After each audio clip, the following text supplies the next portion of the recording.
નમસ્કાર મિત્રો, આજના કાર્યક્રમમાં એક એવી ઘટનાની વાત કરવાની છે ને એક એવા ક્રાઇમ સ્ટોરીની વાત કરવાની છે જે સાંભળી અને તમને પણ એકવાર વિચાર ચોક્કસથી આવશે કે શું લગ્ન કર્યા બાદ તમે કોઈ સાથે ફ્રેન્ડશિપ રાખો છો અને તેમજ એ ફ્રેન્ડશિપ આગળ વધી જાય છે તો શું એ તમારા મોતનું કારણ બને છે?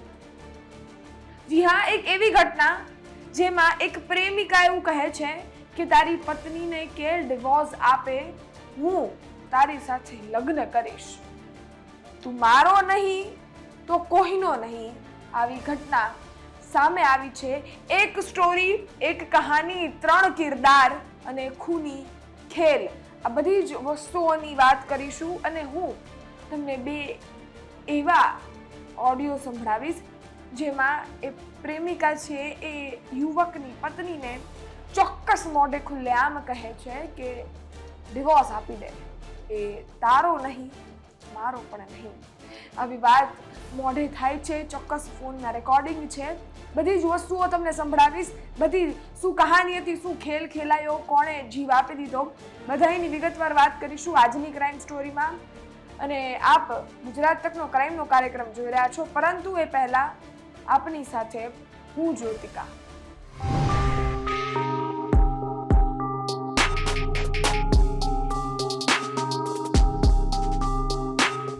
તમે બાજુમાં એક ફોટો જોઈ રહ્યા છો.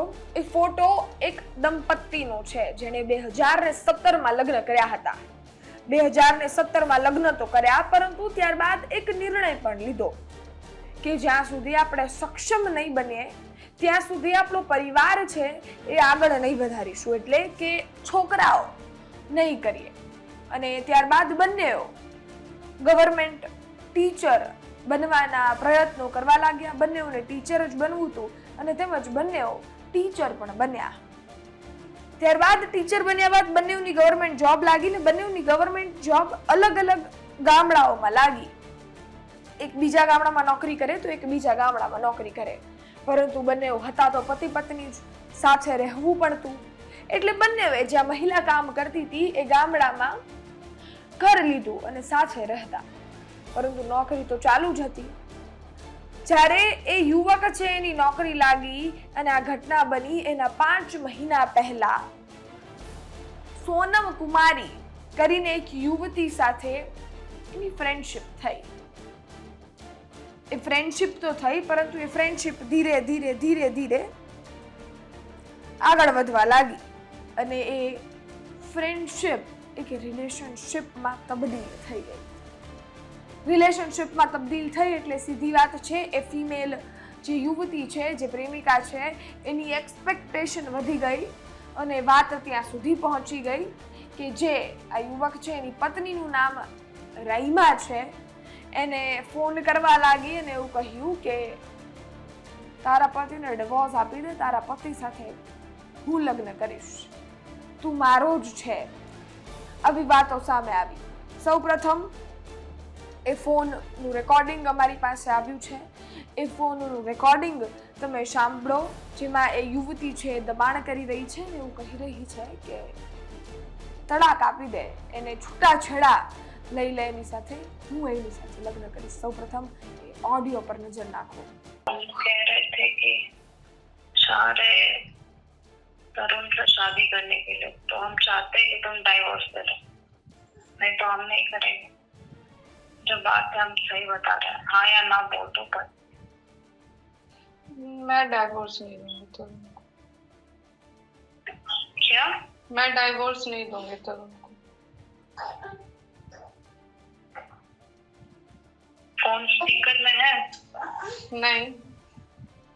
तो ये चीज उसके सामने बोलो. ठीक है, मैं उसके सामने बोल रही हूँ, मैं तरुण को डाइवोर्स नहीं दूंगी. सोनम, हेलो. बट मैं चाहती एक हूँ मिनट रुक जाओ, मैं आपको बात कर. जब आपका और तरुण का जो भी था तो उस टाइम तो पता था ना कि मैं उसकी वाइफ हूँ. तरुण ने क्लियरली बोला था कि वो नहीं, हम कोई दबाव नहीं डाल रहे, हम बस अपना इच्छा जाएगी है। हम अगर नहीं, हम करना चाहते हैं, लेकिन हम ऐसे नहीं करेंगे बस। तो मैं भी बस बोल रही हूँ कि तरुण ने तो बोला था ना कि अगर तुमको रहना है तो तुमको फिर राइमा को भी एक्सेप्ट करना होगा।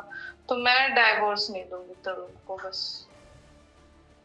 नहीं, मुझे ऐसा नहीं बोला।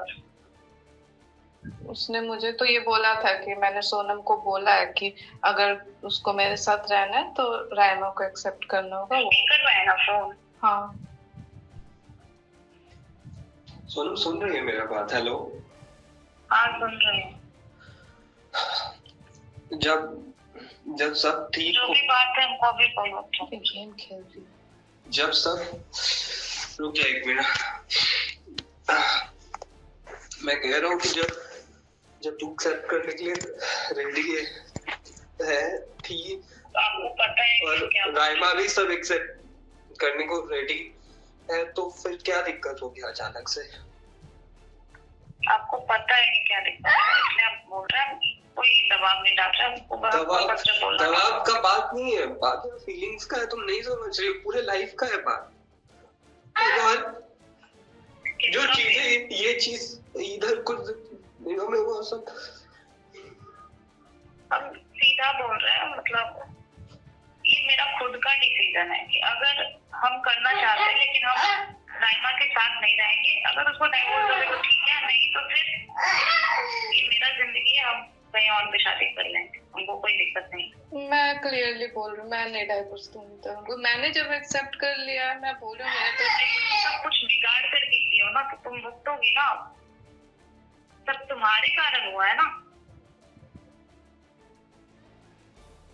मैंने तो कुछ नहीं किया। ना उसने ठीक है, उसने बोला बताया, लेकिन आज ना कल पता चलना था ना सबको। आप तो लड़ रही, आप क्यों नहीं लड़ रही? हाँ तो ये हम बोल तो रहे हैं ना, लिस्ट अगर आप तो लड़ रही, आप तो कोई दिक्कत नहीं, कोई ऑब्जेक्शन नहीं डाल रहा, तो अब क्या दिक्कत है? बस हम हाँ या ना पूछ रहे हैं, बाकी मैं नहीं दूंगी डाइवोर्स। मेरे घर में भी मम्मी पापा लोग हैं। मैं नहीं दूंगी डाइवोर्स। आपको कुछ बोलना है? हम स्पीकर में इसलिए रखवा के पूछ रहे हैं। सोनम प्लीज यार। આપણે સાંભળ્યું એ ઓડિયો અને આ યુવક છે એની પર પણ દબાણ કરવામાં આવતું હતું. તમે એ પણ સાંભળ્યું. એ યુવક પર પણ દબાણ કરવામાં આવતું હતું કે છૂટાછેડા આપી દે, તું મારી સાથે લગ્ન કર. બીજી બાજુ પત્ની ડિવોર્સ દેવા તૈયાર નહોતી. એ યુવક ત્રાસી ગયો અને એને એનો જીવ એના જ ઘરમાં ગળાફાંસો ખાઈ આપી દીધો. ગળાફાંસો ખાઈ જીવ આપતા આ સમગ્ર ઘટના પોલીસ મથક પાસે પહોંચી અને તેમજ પરિવારજનોએ કમ્પ્લેન ફાઇલ કરી, એફઆઈઆર ફાઇલ થઈ છે અને તેમજ મૃતકના પિતાનું પણ નિવેદન આવ્યું છે. એ પણ સાંભળો. सूचना 2 बजे रात में उनका पत्नी के द्वारा दिया गया। दोनों शिक्षिका हैं और अच्छा खासा इन लोग का परिवार चल रहा था, लेकिन ये पूर्व के जो स्कूल में थे वहाँ पर एक शिक्षिका इनका पीछा नहीं छोड़ रही थी और बराबर इनको टॉर्चर करती थी, बराबर तंग करती थी। इनकी पत्नी को बराबर डाइवोर्स देने का प्रेशर देती थी। इसी कल ऐसा कुछ फोन तो बोली हैं, जिसके कारण पुलिस छानबीन कर रही है। कब से समस्तीपुर में रह रहे हैं? समस्तीपुर में तो विगत 2 साल से है, लेकिन केशव पट्टी में आए हुए 7-8 महीना हुआ है। कौन सा स्कूल? केशव पट्टी। दोनों एक ही स्कूल में? हाँ। शादी कब हुई थी? शादी 5 साल हो गया। 5 साल। हाँ। कितने बच्चे हैं? एक बच्चा। कहाँ घर हुआ, क्या पता है? घर हुआ परमानकपुर थाना में हुआ। अच्छा, क्या नाम है मृतक? तरुण कुमार। लड़की का क्या है? उनकी पत्नी का नाम हुआ राइमा प्रसाद और जो शिक्षिका इनके पीछे पड़ी थी उनका नाम है सोनम कुमारी। मतलब कहाँ शादी हुई थी आपकी? गया जिला। गया। दोनों लव मैरिज शादी का क्या? हाँ हाँ। આપે સાંભળ્યું એ ઓડિયો, પરંતુ અત્યાર સુધી હું યુવક કહેતી. યુવકનું નામ તરુણ કુમાર છે. જે એકનો એક છોકરો હતો, એના પિતાને અને એની માતાને બીજો કોઈ છોકરો નહોતો. એક છોકરાએ એનો જીવ આપી દીધો, એ તરુણ કુમારે એનો જીવ આપી દીધો, કારણ કે એનાથી એની માનસિક પરિસ્થિતિ છે એ સહન નહોતી થતી અને સાથે જ એની ઉપર જે પ્રેશર કરવામાં આવી રહ્યું હતું એ એનાથી સહન નહોતું થતું, એટલે એણે જીવ આપી દીધો. પતિ પત્ની और વોની કહાનીમાં વો પતિ અને પતિના સંબંધ પર ભારી પડી અને તેમજ એ પતિ એનો બોયફ્રેન્ડ જીવ લઈ લીધો. આ સમગ્ર બાબતે પોલીસમાં કમ્પ્લેન થઈ છે અને સાથે જ પરિવારજનોને એવું પણ કહેવું છે કે આ એની પર બહુ પ્રેશર કરતા હતા અને તેમજ સમગ્ર બાબતે એમને છોડવા તૈયાર નહોતા, આ જીદ મૂકવા તૈયાર નહોતા. એક ફ્રેન્ડશિપ કોઈ રિલેશનશિપમાં તબદીલ થાય છે અને તેમજ એ તમારા ઘરને વિખોડી નાખે છે, વેર વિખેર કરી નાખે છે અને તમારો જીવ પણ લઈ લે છે. આવી ઘટના આજે બિહારમાંથી સામે આવી છે. આ ઘટના અંગે આપનું શું માનવું છે કોમેન્ટ ચોક્કસથી કરજો. બાકી હું રોજ ક્રાઇમ સ્ટોરી લઈને આવું છું, એમાં કહું છું સતર્ક રહો, સુરક્ષિત રહો. ફરી મળીશું નવી ક્રાઇમ સ્ટોરી સાથે આવતીકાલે 9 વાગે. ત્યાં સુધી રજા આપો. ધન્યવાદ.